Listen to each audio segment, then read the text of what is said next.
నమస్కారం ఘంటారావానికి స్వాగతం. ముందుగా ప్రధానాంశాలు. విద్యార్థులు ప్రశాంతతతో పరీక్షలకు సిద్ధం కావాలన్న ప్రధాని. ఒత్తిడి లేకుండా చదివితే రాణించవచ్చని సూచన.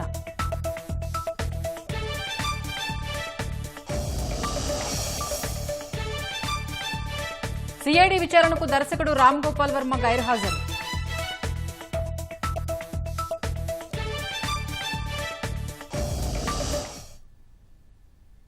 పరీక్షలకు సన్నద్దమవుతున్న విద్యార్థులకు ప్రధాని నరేంద్ర మోదీ గెలుపు పాఠాలు బోధించారు. దేశంలోని వివిధ రాష్ట్రాలకు చెందిన విద్యార్థులతో ఢిల్లీలోని సుందర్ నర్సరీలో పరీక్షా పే చర్చ కార్యక్రమం నిర్వహించారు. సవాళ్లు ఎదుర్కోవడానికి ఎల్లప్పుడూ సిద్ధంగా ఉండాలని విద్యార్థులకు ప్రధాని సూచించారు. ఆరోగ్యంగా ఉన్నప్పుడే చదువుపై సరిగా దృష్టి పెట్టగలరని ఉద్బోధించారు. అనారోగ్యకర ఆహారాలు నీరసింపచేస్తాయని హెచ్చరించారు. దినచర్య, అధ్యయన సమయం రూపొందించుకోవాలని సూచించారు. విద్యార్థులు విశ్రాంతికి తగిన సమయం కేటాయించాలని, నిద్ర, పోషకాహారం చాలా ముఖ్యమని హితవు పలికారు. అందరూ సూర్యోదయాన్ని ఆస్వాదించాలని కోరారు.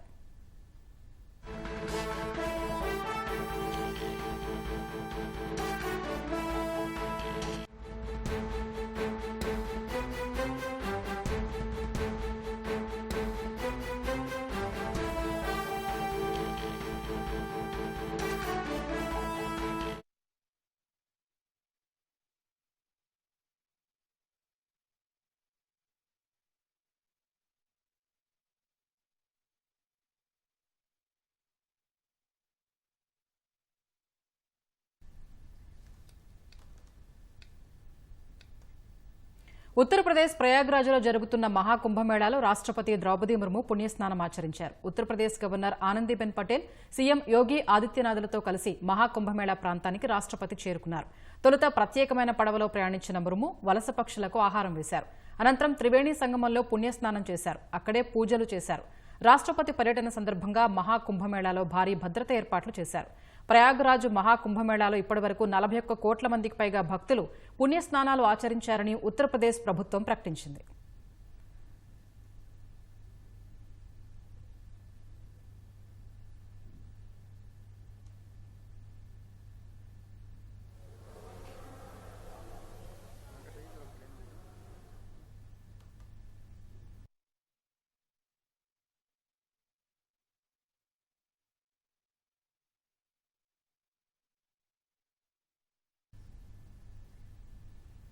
ఆసియాలోని అతిపెద్ద వైమానిక ప్రదర్శన ఏరో ఇండియా 15వ ఎడిషన్ను రక్షణ మంత్రి రాజ్నాథ్ సింగ్ ప్రారంభించారు. యలహంక ఎయిర్ ఫోర్స్ స్టేషన్లో the runway to a billion opportunities అనే ఇతివృత్తంతో ఏర్పాటు చేసిన ప్రదర్శనలో కర్ణాటక ఉప ముఖ్యమంత్రి DK Shivakumar, chief of defence staff, త్రివిధ దళాల అధిపతులు, ఇతర ప్రముఖులు పాల్గొన్నారు.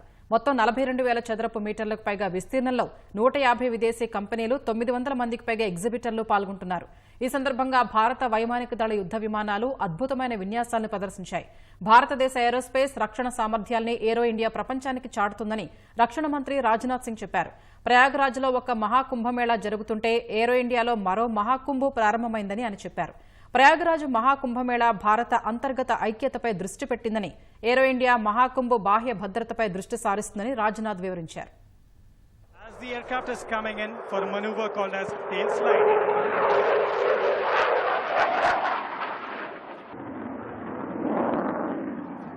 Please keep looking to your right as the aircraft accelerates to a speed of 400 knots to perform few snap rolls right in front of you. And there you go.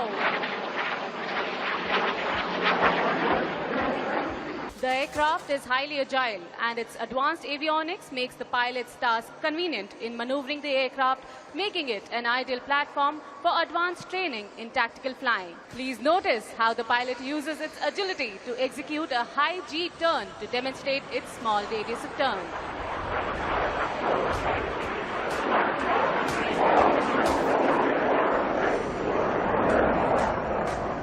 The aircraft has an advanced anti-skid systems in its brakes, making it ideal platform to operate from short airfields. Ladies and gentlemen, that was IJT, the HJT-36. Keeping up with the beat and the visual field, prepare yourself for another zipping fighter aircraft, the Sukhoi 30 MKI.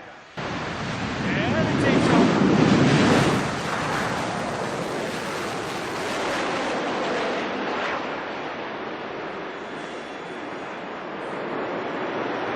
And now the pilot is turning left to perform a super maneuver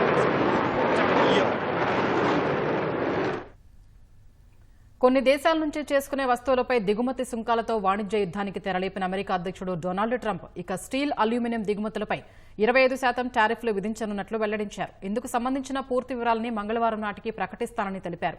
super bowl కార్యక్రమానికి వెళుతూ Trump తన air force 1లో మీడియాతో మాట్లాడారు. Steel, aluminium ఉత్పత్తులపై మంగళవారం నాటికి సుంకాల్ని ప్రకటిస్తానని చెప్పారు. అమెరికాకి ఎక్కువగా కెనడా, బ్రెజిల్, మెక్సికో నుంచే స్టీల్, అల్యూమినియం దిగుమతవుతాయి. కాబట్టి ఆయా దేశాలపై ప్రభావం పడనుంది. మరోవైపు కొత్త నాణ్యాల్ని ముద్రించడాన్ని నిలిపివేయాలని ట్రెజరీ శాఖను ట్రంప్ ఆదేశించారు. 1 సెంటు నాణ్యం ముద్రించడానికి 2 సెంట్ల కంటే ఎక్కువగా ఖర్చవుతోందని, ఇది వృధా ఖర్చు అని ఆయన సామాజిక మాధ్యమాల్లో పోస్ట్ చేశారు. అందుకే కొత్త నాణ్యాల ఉత్పత్తులు నిలిపివేయాలని ట్రెజరీ కార్యదర్శిని ఆదేశించినట్లు పేర్కొన్నారు. ట్రంప్ యంత్రాంగం పరిపాలనాపరమైన ఖర్చుల్ని తగ్గించడంపై దృష్టి పెట్టింది. ఇందుకోసం ఉద్యోగాల్లో కోతలు కూడా విధిస్తోంది.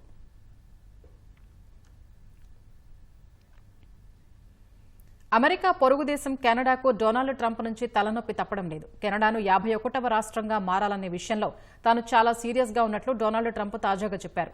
సూపర్ బౌల్ కార్యక్రమానికి వెళుతూ ఫాక్స్ న్యూస్ ఛానల్కు ఇచ్చిన ఇంటర్వ్యూలో ఈ విషయాన్ని వెల్లడించారు.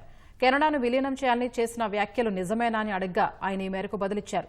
కెనడా వల్ల అమెరికా ఏటా $200 బిలియన్ కోల్పోతున్నందున కెనడా 51వ రాష్ట్రంగా ఉండటం చాలా మంచిదని భావిస్తున్నట్లు వివరించారు. అమెరికా నష్టపోవడానికి తాను అనుమతించబోనని చెప్పారు. తామెందుకు ఏటా $200 బిలియన్ కెనడాకు చెల్లించాలని ప్రశ్నించారు. అమెరికా కెనడాకు సబ్సిడీ ఇవ్వదని చెప్పారు. అమెరికా కెనడా మధ్య వాణిజ్యాంతరం 2023లో $72 బిలియన్ పెరిగింది. కెనడా నుంచి ఇంధనం ఎక్కువగా దిగుమతి చేసుకోవడం వల్లే ఈ అంతరం ఎక్కువగా కనిపిస్తోంది. కెనడాను 51వ రాష్ట్రంగా మార్చాలంటూ ట్రంప్ చేస్తున్న వ్యాఖ్యలు వాస్తవమేనని కెనడా ప్రధాని జస్టిన్ ట్రూడో శుక్రవారం వ్యాపార, కార్మిక నాయకులతో జరిగిన సమావేశంలో వెల్లడించారు. కెనడాలో దొరికే సహజ వనరుల్ని పొందాలనే కోరికతోని ఈ అంశాన్ని పదే పదే ప్రస్తావిస్తున్నారని అన్నారు. అమెరికాతో వాణిజ్యం లేకపోతే కెనడా మనుగడ సాధించలేదని ఇంటర్వ్యూలో ట్రంప్ చెప్పారు. నాటో సభ్యదేశమైన కెనడా సైన్యం కోసం పెద్దగా వెచ్చించదని అమెరికా అధ్యక్షుడు చెప్పారు. అమెరికా వారిని రక్షిస్తుందని వారు భావిస్తుంటారని అన్నారు. తామెందుకు మరో దేశాన్ని రక్షించాలని ట్రంప్ ప్రశ్నించారు.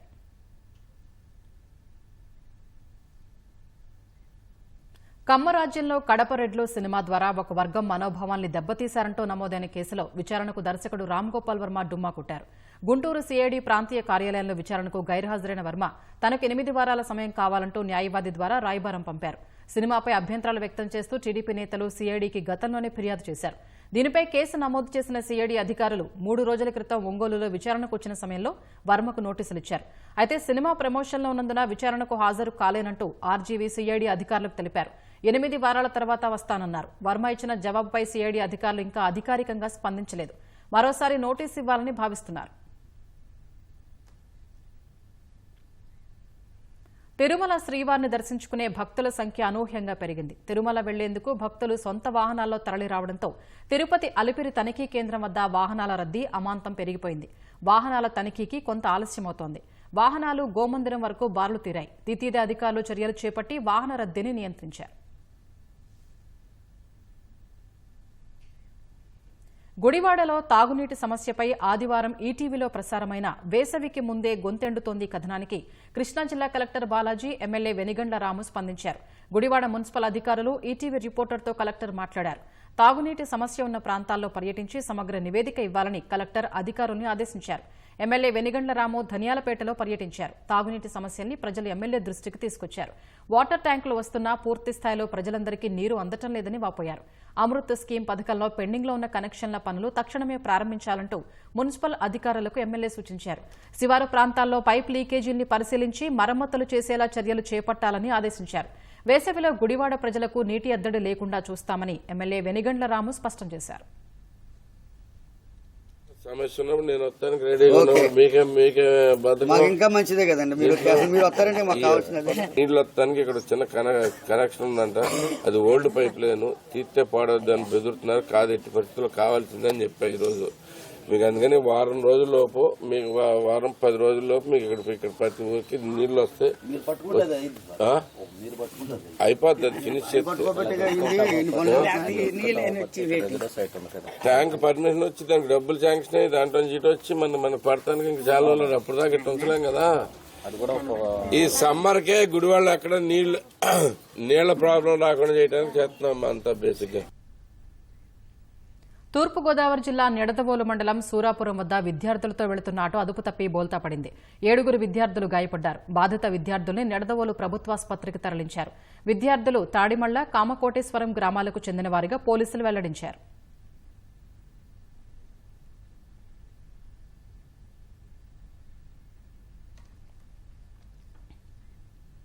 ఎంతో పవిత్రమైనదిగా భావించే తుంగభద్రా నది కాలుష్య కోరల్లో చిక్కుకుంటోంది. నిత్యం పెద్ద ఎత్తున మురుగునీరు నదిలో కలుస్తోంది. కర్నూలు నగరంలోని వివిధ ప్రాంతాల నుంచి రోజు 60 MLTల మురుగునీరు వ్యర్థాలు నదీ జలాల్లో కలుస్తున్నాయి. కర్నూలు నగరపాలక సంస్థ పరిధిలో మురుగునీటి శుద్ధికి 3 ప్లాంట్లు ఉన్నా ఒక్కో కేంద్రం నుంచి 0.80 MLTల చొప్పున మాత్రమే శుద్ధి చేస్తున్నారు. భవన వ్యర్థాలు నదిలోనే పడేస్తుండటంతో తుంగభద్ర కుచించుకుపోతోంది. ఫలితంగా నదిపై ఆధారపడి జీవిస్తున్న ఎంతో మంది అనారోగ్యాల బారిన పడుతున్నారు. మరిన్ని వివరాలు మా ప్రతినిధి శ్యామ్ అందిస్తారు. కర్నూలు నగరాన్ని ఆనుకుని ప్రవహిస్తున్న తుంగభద్ర నది కాలుష్యం కోరల్లో చిక్కుకుంటుంది. ప్రస్తుతం మనం ఓల్డ్ సిటీ ప్రాంతంలో ఉన్నాము. మురుగునీటి వ్యర్థాలు ఏ విధంగా నదిలో కలుస్తున్నాయో మనం చూడొచ్చు. పెద్ద ఎత్తున కర్నూలులోని మొత్తం మురుగునీటినంతా దాదాపుగా ఈ విధంగా నదిలో కలిపేస్తున్నారు. మొత్తం కర్నూలు నగరంలో 52 వార్డులు ఉన్నాయి. 52 వార్డుల్లో 60 MLDల మురుగునీరు ప్రతిరోజు బయటకు వస్తుంది. ఆ నీటిని అంతా కూడా ఈ విధంగా కలిపేస్తున్నటువంటి పరిస్థితి మనం చూడొచ్చు. స్పష్టంగా మామూలు నదిలో నీళ్లు ఏ విధంగా ఉన్నాయో చూడొచ్చు. తుంగభద్రలోకి మురుగునీరు కలిసిన తర్వాత ఏ విధంగా మారుతున్నాయో మనం చూడొచ్చు. మొత్తం నల్లగా మారిపోయి ఎందుకు పనికిరాని విధంగా మారుతుంది. ఈ నీటినే కర్నూలు నగరానికి కానీ లేకపోతే 100 గ్రామాలకు కానీ ఈ నీటినే తాగునీటి కోసం వినియోగిస్తున్నారు. ఇంత వ్యర్థాలతో కూడినటువంటి ఇంత గలీజు నీళ్లను ఏ విధంగా తాగునీటికి వినియోగిస్తారో తెలియని పరిస్థితి. ప్రధానంగా ఈ మురుగునీటిని నదుల్లో కలపాలంటే శుద్ధి చేసి కలపాలి. దీనికోసం ప్రత్యేకంగా ప్లాంట్లు ఏర్పాటు చేయాలి. ప్రస్తుతం కేవలం 3 ప్లాంట్లు మాత్రమే కర్నూలులో అందుబాటులో ఉన్నాయి. ఇవి ఏమాత్రం సరిపోవడం లేదు. మరోవైపు బిల్డింగ్ వేస్ట్ మెటీరియల్ మనం చూడొచ్చు. మన వెనకున్నటువంటి ఈ ప్రాంతంలో ఏ విధంగా భవన వ్యర్థాలన్నీ కూడా ఈ విధంగా నదిలో పడేస్తున్నటువంటి పరిస్థితి. ఇదొక్కటే కాదు, మొత్తం చెత్తను కూడా ఈ విధంగా నదిలో కలిపేస్తున్నారు. ప్రస్తుతం మనతో పాటు కొంతమంది ప్రజలు ఉన్నారు, వారితో మాట్లాడదాం. ఆ కాలు నీళ్ళ వల్ల ఇప్పుడు మొత్తం కవర్లు రావడము, మొత్తం దళ్ళె దిగితే నీళ్లు చేపలు చచ్చిపోవడము, ఆవులు గివులు ఇలా బరగొడ్లు అన్ని చచ్చిపోవడం జరుగుతుంది. ఆ కవర్లు తినేసి నల్లగా కావడము, మనుషులు కూడా దద్దులు రావడం జిల్లా ఎక్కువైతుంది సార్. అదే నీళ్లు శుద్ధి చేసి ఇట్లా గీసే మార్గం చూడండి. జనాలకు ఇబ్బందికరం అవుతుంది సార్. అది ఏం లేకుండా డ్రైనేజ్ నీళ్లు కొద్దిగా మన శ్మశానం దగ్గర ట్యాంకర్ కట్టినారు, అక్కడ పోయి కలిపితే బాగుంటుంది. టీవీ అంటే ఇంటికాడ వాటర్ పెట్టినారు కదా సార్, అది రెగ్యులర్ ప్లాంట్. అదే మాదిరిగా ఇక్కడ శ్మశానం కూడా కట్టించినారంటే ఈ వాటర్ మొత్తం అక్కడ పోతుంది సార్. కొద్దిగా తుంగభద్ర నీటి అనేది కొద్దిగా బాగా నీట్గా ఉంటుంది. అదే బర్రెలు కొద్దిగా అలర్జీలాగా అవుతుంది సార్, దానికి దురద మాదిరి దాంట్లో పొల్లాడి అంతా కాలువ నీళ్ళలో. అందుకే చెప్తున్నాను. సాకల వాళ్ళు కూడా వాళ్ళు కొద్దిగా వాటర్ బాగాలేక చాలా దూరం పోయి వాళ్ళు బట్టలు పిండుకోవడం అది చేయడం చేస్తున్నారు సార్. చేపలు పడుతుంటే ఇంతకుముందు, ఇప్పుడు పట్టడంలే. ఆ ఆపరేషన్ అనేది ఊకనే ఉన్నాం. కాకపోతే ఈ మురికి నీళ్ళ వల్ల మాకు చాలా ప్రాబ్లం.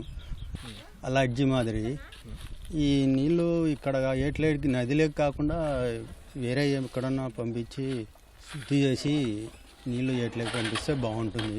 ఇక్కడ అసలు ఎవరు నీళ్ళే తాగరు. ఆ పసులు కూడా తాగితే కూడా బాగాలేదు. దాంట్లో కూడా జిల్లా పసులకి చాలా దోమలు అయితే ఇంకా చెప్పకూడదులే.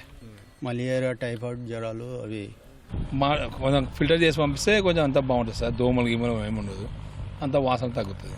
బతుకుతారు ఇదే సార్ ఉస్కా పని. మాకు ఈ డ్రైనేజర్ వాటర్ వల్ల ఇన్ఫెక్షన్ అవి వస్తున్నాయి సార్. అందుకే అవతల గడ్డలో తీసుకున్నాం సార్, ఇన్ఫెక్షన్ వస్తున్నాయి. ఈ వాటర్ వల్ల మాకు ఏమేమవుతుందంటే ఇన్ఫెక్షన్స్ అవుతున్నాయి. అంటే ఏంది, నవ్వ, గుల్లలు అంతా ఒకటే దానిలోనే ఒకటే ఏర్లోనే ఇన్ని వాటర్ కలుస్తున్నాయి. ఈ వాటర్కి ఏమైనా ఏమంటారు, ఈ వాటర్ దీనిలో కలుకోకుండా సపరేట్ చేస్తే బాగుంటుందని కోరుకుంటున్నాం సార్. ప్రభుత్వం వాళ్ళు చేయాలని చూసుకుంటాం. ఈ వాటర్ అనేది మాకు ఈ నదిలో కలవకూడదు. దద్దులు అవుతాయి, గుల్లలు చేస్తున్నాయి, ఎక్కడ పడితే అక్కడ బరుకునికనే సరిపోయింది.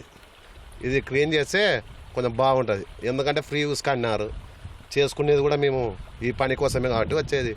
ఇది ఒక్కటి చేస్తే క్లీన్గా మాకు కూడా బాగుంటుంది, పని వరకు బాగుంటుంది. తుంగభద్ర నది మీద ఆధారపడి ఎంతోమంది జీవనోపాధిని పొందుతున్నారు. కొంతమంది ఇసుకను తవ్వి తీస్తూ, మరికొంతమంది బట్టలు ఉతుక్కుంటూ, ఇంకొంతమంది చేపలు పడుతూ జీవనోపాధిని పొందుతున్నారు. వీరందరూ కూడా ఈ డ్రైనేజీ వ్యర్థాలు నదిలో కలుస్తుండటంతో అనారోగ్యం బారిన పడుతున్నారు. కనీసం ప్రభుత్వం ఇప్పటికైనా స్పందించి ఈ మురుగునీటిని శుద్ధి చేసి నదిలో కలపాలని, నదిని కాపాడాలని కోరుతున్నారు. కెమెరామెన్ శేషుతో శ్యామ్, ఈటీవీ న్యూస్, కర్నూలు. విజయనగరం జిల్లా పొగిరిలోని లెప్రసీ ఆసుపత్రి అర్ధ శతాబ్దానికి పైగా కుష్టు రోగులకు వైద్య సేవలు అందించింది. అనాథ రోగుల్ని అక్కున చేర్చుకుని ఆసరానిచ్చింది. కానీ నేడు ఆ ఆసుపత్రికే సుస్థి చేసింది. మౌలిక వసతులు కరువై రోగులకు ఇబ్బందులు తప్పడం లేదు. విజయనగరం జిల్లా రాజాం మండలం పొగిరిలోని కుష్ఠవ్యాధి నిర్మూలన కేంద్రాన్ని 1962లో ప్రారంభించారు. డెన్మార్క్ దేశ సహకారంతో స్థాపించిన ఈ 11 గదుల ప్రభుత్వ ఆసుపత్రి కుష్ఠరోగులకు ఎంతో మెరుగైన సేవలందిస్తూ వచ్చింది. వ్యాధికి గురైన వారికి చికిత్సతో పాటు శాశ్వత రోగులకు వసతితో కూడిన వైద్యం ఇక్కడ లభించేది. 60 ఏళ్లకు పైగా వేలాది మందికి బాసటగా నిలిచిన ఈ కేంద్రం పరిస్థితి ఇప్పుడు దయనీయంగా మారింది. ఆసుపత్రిలోని 8 గదులు శిథిలావస్థకు చేరాయి. మిగిలినవి పాడైపోయాయి. పైకప్పు పెచ్చులూడి ఎప్పుడు మీద పడతాయోనని రోగులు బిక్కుబిక్కుమంటూ బతుకుతున్నారు. వర్షాలు పడితే నీరంతా గదుల్లో పడి తీవ్ర ఇబ్బందులు పడుతున్నారు.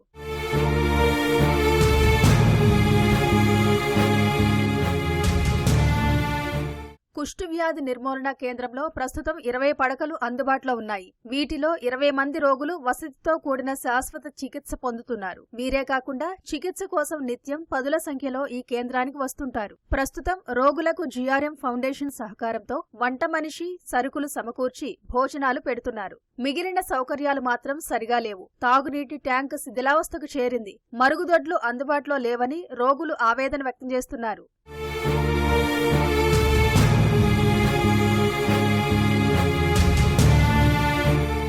పెంకులు రాలిపోతున్నాయి. ఏ పెంకి ఎక్కువ పడిపోద్దో మాకు తెలియదు. కుదిలిపోతుంది.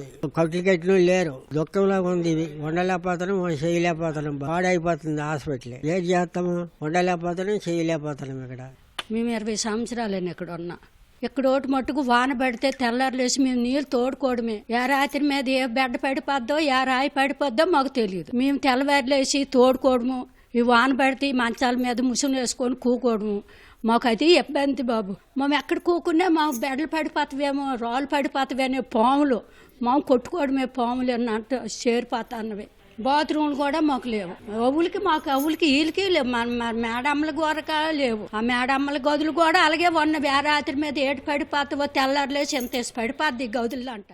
ఆసుపత్రిలో రోగులకు వైద్య సౌకర్యాలు అంతంత మాత్రంగానే ఉన్నాయి. వైద్యుడితో పాటు ఉండాల్సిన 10 మంది సిబ్బందిలో 6 మాత్రమే అందుబాటులో ఉన్నారు. వైద్య అధికారి, 3 స్టాఫ్ నర్సులు, ల్యాబ్ టెక్నీషియన్, ఎఫ్ఎన్ఓ మాత్రమే సేవలందిస్తున్నారు. ఫిజియోథెరపిస్ట్, 2 స్వీపర్ పోస్టులు, ఎంఎన్ఓ పోస్టు ఖాళీగా ఉన్నాయి.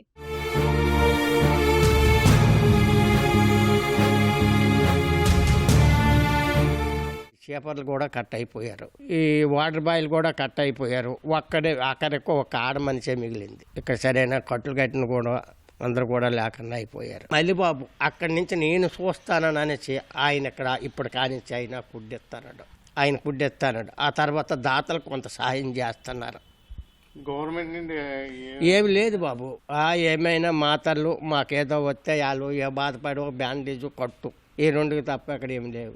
వచ్చి నుండి కూడా ఏది కూడా గవర్నమెంట్ ఆదాయం అసలు రావట్లేదండి. తర్వాత ఏదో మల్లిబాబు గారు ఏదో పుణ్యాన్ని మాకేదో దయచేసి ఏదో కొంచెం ప్రోత్సాహం పెడుతున్నాడు. కానీ వస్తానంటే ఇక్కడ ఫ్యాన్ల ఆధారం లేదు, కరెంట్ లేదు. కరెంట్ కూడా దాతలు కూడా ఎవరో ఇచ్చే మోటార్ కూడా బాగు చేయించుకుంటారు సొంతంగానే.